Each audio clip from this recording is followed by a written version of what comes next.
ராம் ராம், வாழ்க வளமுடன். Voice of காஞ்சி நேயர் அனைவருக்கும் இனிய காலை வணக்கம். இப்போ மருத்துவ குணங்களை பற்றி பார்க்கலாம்.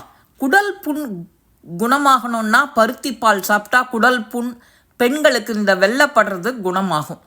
தோல் வியாதி குணமாகணும்னா முத்திய பீர்க்கங்காயோட பிஞ்சு போன்ற பாகம் இருக்கு இல்லையா, அதை உடலில் தேய்ச்சி குளித்தோன்னா அந்த தோல் வியாதியெல்லாம் குணமாயிடும்.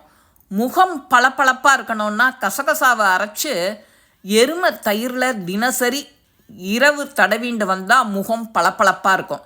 செரிமான கோளாறு நீங்கணும் அப்படின்னா செரிமானம் ஆவறதுல சில பிரச்சனையெல்லாம் இருக்கும். அதுக்கு புதினா சாரோட எலுமிச்சை சாறு கலந்து குடித்தா செரிமானம் நீங்கும். கட்டிகள்லாம் உடையணுன்னா சேப்பங்கிழங்கை அரைச்சி உடலில் இருக்கிற கட்டி இருக்கிற இடத்துல வச்சு அதை அரைச்ச விழுத கட்டினோன்னா அந்த புண்ணு மேலே தடவினோன்னா அந்த கட்டிகள்லாம் உடனே உடஞ்சி